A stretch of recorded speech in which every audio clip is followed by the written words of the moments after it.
All right, YouTube. So today's video, it's being made on Christmas Eve, and I wanted to leave you some thoughts to think about. I've had some time to reflect, and I'm sure many of you also reflect back at the entire year and years in the past to see where you're actually headed in the future.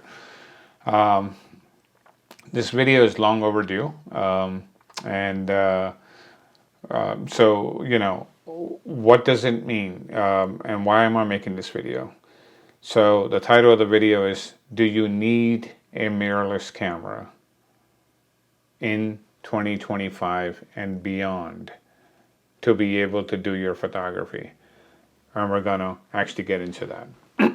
So the video might be slightly longer, so just hang, and I will give you a lot of things to think about. I'll also give you sort of my experiences in certain situations where mirrorless is not the answer. And then there are certain situations where it could be the answer. So hang around and you'll get to see kind of both sides of the argument. So for the last decade, right, let's just take 2014 to 2024, and then heading into 25 and beyond. So the next decade. How much advancement have we really made in photography? I'm not talking technology, I'm talking photography. Yes, the cameras have gotten faster. Have they gotten better, image quality wise? Some, not really, right? So what you could do back then, you can still do today. And the newer cameras can do it, just some of them can do it faster because they have newer features and things like that. So I'm going to actually speak at many different, populations, if you want to call it that, or segments of the market. Some that have very limited funds, some that have a little bit more funds, and then some that, money's not an issue. So when you have limited funds, that does not mean that you cannot enjoy photography, because all what you see on YouTube and these places, and most of them, are flagship camera things. And I do it too. I'm guilty of it. Because I'm able to buy those things. So I'm able to share those things with you. If I was not able to buy those things, I think I would do more of the other, which I think in 2025 and beyond, that's going to be my focus, is to take it back to some of the other options that are actually available without breaking your bank today. There are a lot of people that are struggling financially, but they have so much of art in them. They have that, I don't want to call it a rising photographer, but they have that inherent artist in them that gets buried because everything new costs so much money. So let me help clarify that. I can speak to it from a somewhat from an Nikon perspective, but a lot more from a Canon perspective. Sony, they don't really have a damn history. Their A mount is gone. So let's not even bring them up. 10 years ago, when we had the 7D Mark II, the Nikon D500 was about to be released, and all those things that were actually happening. Were we able to do wildlife and all of those things without getting into a $30,000 setup or $20,000 setup? Sure. And we were able to produce some incredible results, even till this day.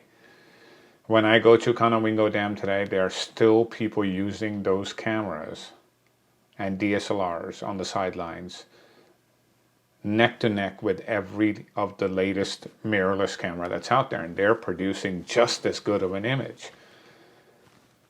So it makes me think, what did we really achieve in the last 10 years? And I'm going to share with you what did we really achieve. Sony's going to come into this play in a very specific role. So just think of this as a stage show going on, and the different characters and players are coming in the 10-year period. The big players, right, that have truly made a significant impact to mirrorless technology. Sony pushed the envelope with mirrorless. Full frame, full frame, full frame, full frame. You don't have any lenses? We don't have any lenses, so no problem. Use adapters, bring your lenses to our mount. That's what they did with E-mount to begin.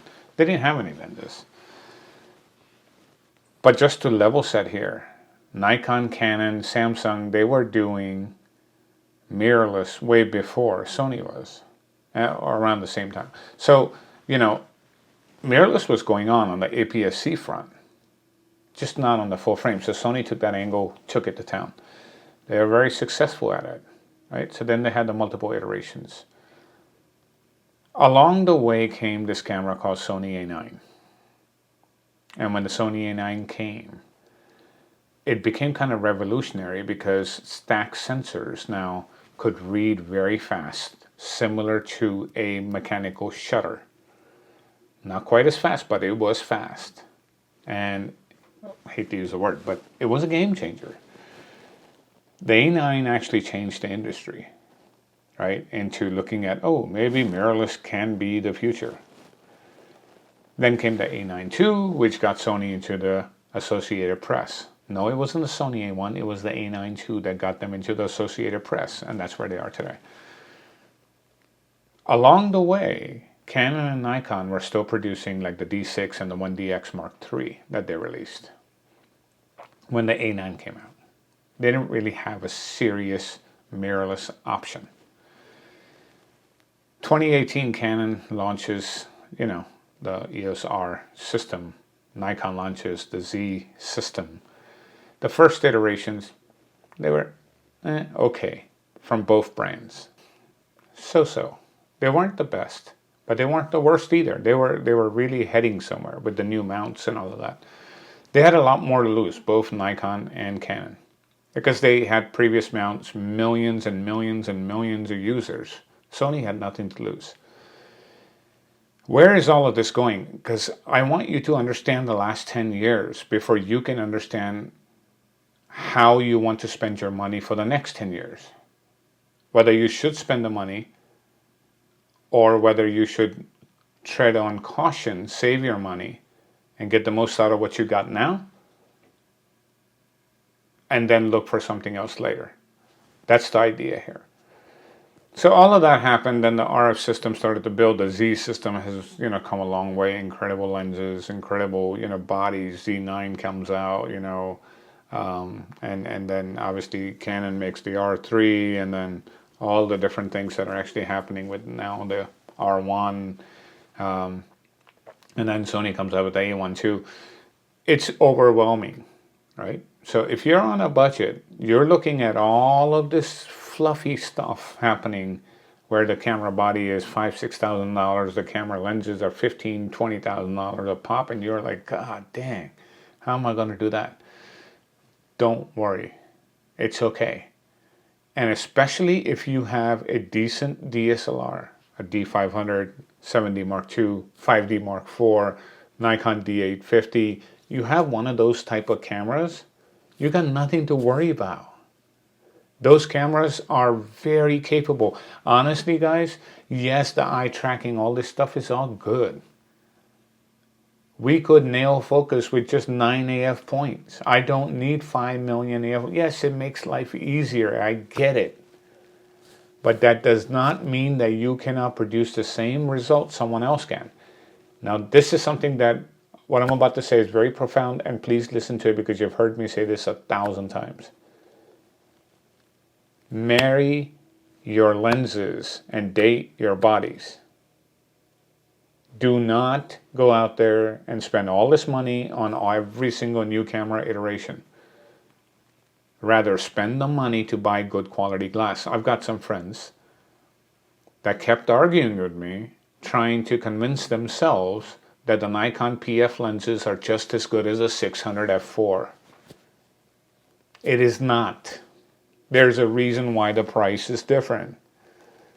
But once they bought that 600 f4 and they look at what they see from an image quality perspective, nothing wrong with the image of the PF. It's not the same game, right? You have to understand that.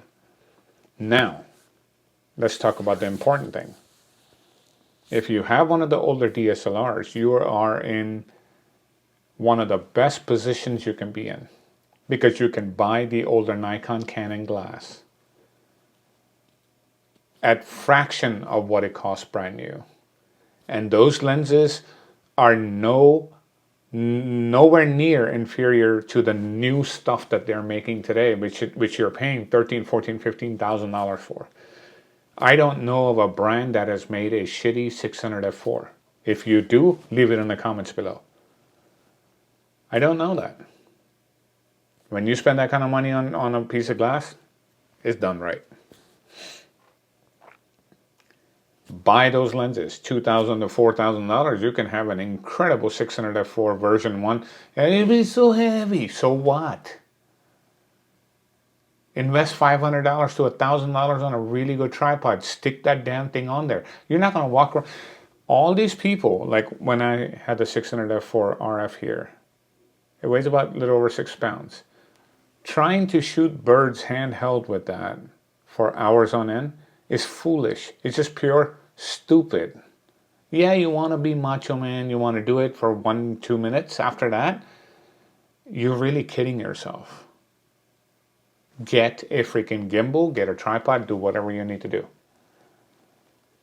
Do not handhold a $13,000, $14,000 lens for 4 hours and kill your biceps, your shoulders. You're hurting your body. Secondly, when you hold it long enough, you get tired, your hand is tired, your shoulder is tired, and then all of a sudden the bird tries to take off and you're like, you just missed it. No, you didn't miss it. You're fatigued.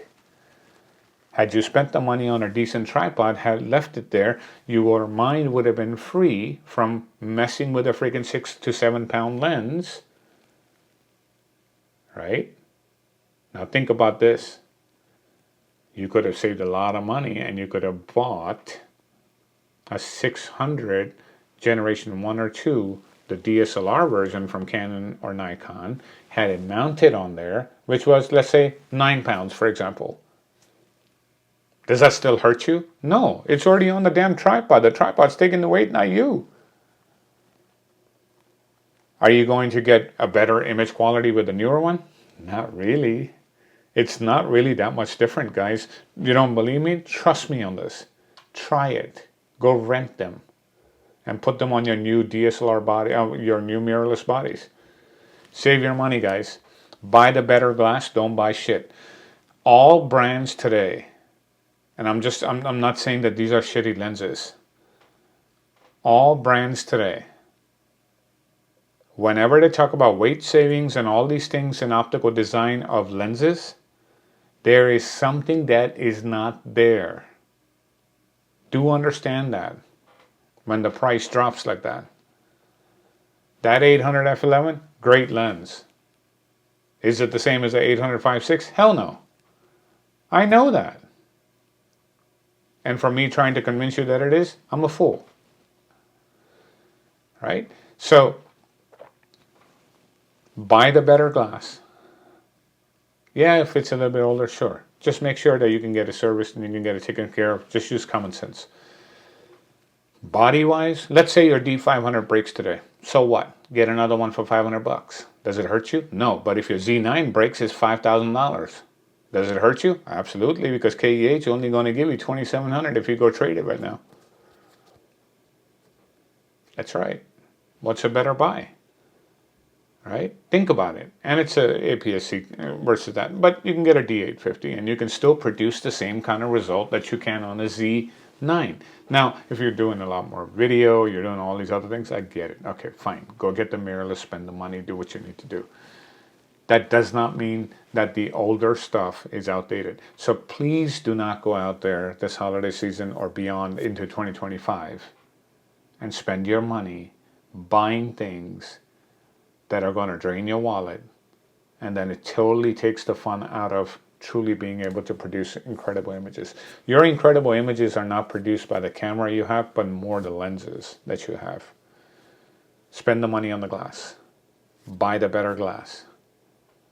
Right? And save up. Once you build the glass, you can stick it on any body. But the best part about buying the older Nikon and Canon glass, guess what you can do? You can stick it on the new ones once you do want to go to mirrorless without losing a lot. You just need the FTZ adapter and you just need the EOS R adapter.